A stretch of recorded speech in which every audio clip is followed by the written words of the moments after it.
इस वक्त की बड़ी खबर, अमित शाह ने तोड़ी चुप्पी। 3 बजे तक स्पीकर साहब को वो पत्र दे दे। 3 बजे से लेकर कल 3 बजे तक सभी प्रकार की चर्चा के लिए हम तैयार हैं।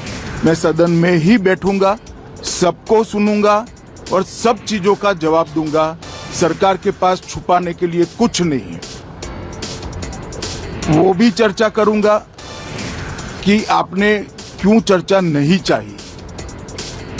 भारतीय जनता पार्टी की मोदी जी के नेतृत्व में सरकार, एनडीए की मोदी जी के नेतृत्व में सरकार हर चीज पर चर्चा के लिए तैयार है।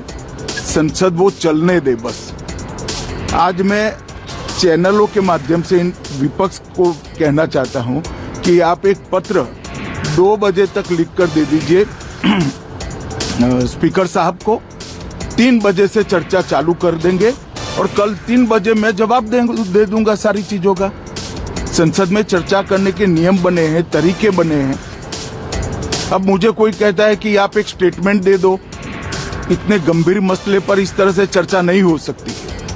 शायद आपके पद्धति में होगा, मगर संसदीय पद्धति ये नहीं है। संसद में एट लेंथ चर्चा होती है। आज 3 बजे से देर रात तक, जब तक वो बैठे, और कल दोपहर 3 बजे तक हम तो क्वेश्चन आवर भी सस्पेंड करने के लिए तैयार है, अगर स्पीकर साहब अनुमति देते हैं तो। कल 3 बजे तक मैं चर्चा के लिए तैयार हूं। मैं खुद बैठूंगा, हर चीज लिखूंगा और हर चीज का जवाब दूंगा, जिससे देश की जनता के सामने सारी चीजें स्पष्ट हो जाए, दूध का दूध और पानी का पानी हो जाए। अब विपक्ष ने तय करना है कि उनको चर्चा करनी है या हंगामा करना है। तो आखिरकार अमित शाह ने चुप्पी तोड़ी है। इसी पर बातचीत करने के लिए मेरे सहयोगी कुमार गौरव जुड़ गए हैं हमारे साथ।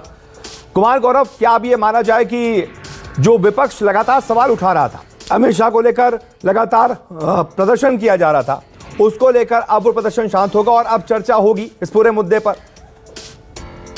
देखिए, बिल्कुल गृह मंत्री अमित शाह आज सामने आए हैं और पहली बार उन्होंने आज बयान दिया है। इस पूरे मुद्दे पे खुलकर कहा है कि वो अपनी बात सदन में कहने के लिए तैयार है, जिस मुद्दे पे भी विपक्ष चर्चा चाहे, यानी संसद मार्च के दौरान छात्र सीजेपी के और युवाओं पे जो लाठीचार्ज हुआ या पैलेट गन छोड़े गए, जो विपक्ष आरोप लगा रहा है, उस मुद्दे पे वो खुलकर बोलने को तैयार है। और पूरा उन्होंने साफ साफ कहा कि गवर्नमेंट ओपन है। यही बात बार बार किरण रिजिजू संसद के दोनों सदनों में कर रहे हैं। लेकिन सवाल यहाँ पे अपूर्व ये उठता है कि आज कल संसद का आखिरी दिन है सत्र का। 10-12 दिनों से यही डिमांड लगातार विपक्ष की तरफ से की जा रही थी।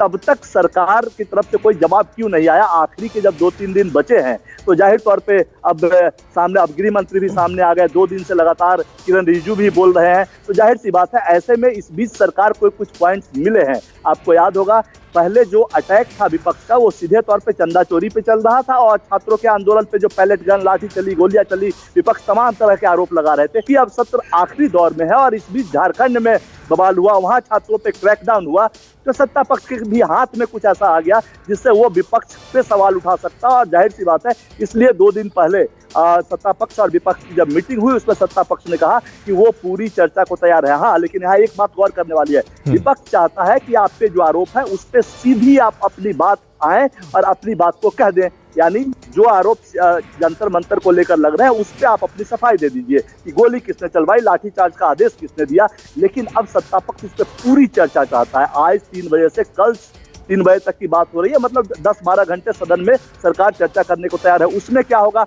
देश भर में 60 साल में छात्रों के आंदोलन में क्या क्या हुआ, इमरजेंसी का दौर, जेपी आंदोलन का दौर, झारखंड में क्या हुआ, कर्नाटक में क्या हुआ, पंजाब में क्या हो रहा है, इन सभी मुद्दों पे सत्तापक्ष विपक्ष को घेरना चाहता है। उनके पास अब पॉइंट्स हैं। तो जाहिर सी बात है, ऐसी स्थिति में विपक्ष ने बैक ट्रैक किया है। असलियत ये है कि ऐसा मुझे लगता है कि कोई चर्चा नहीं होने जा रही है, क्योंकि विपक्ष को न सुनना है, न सत्ता पक्ष को कहना है। सिर्फ अपने अपने पॉलिटिकल स्कोर के लिए इस तरह की बयानबाजी की जा रही है।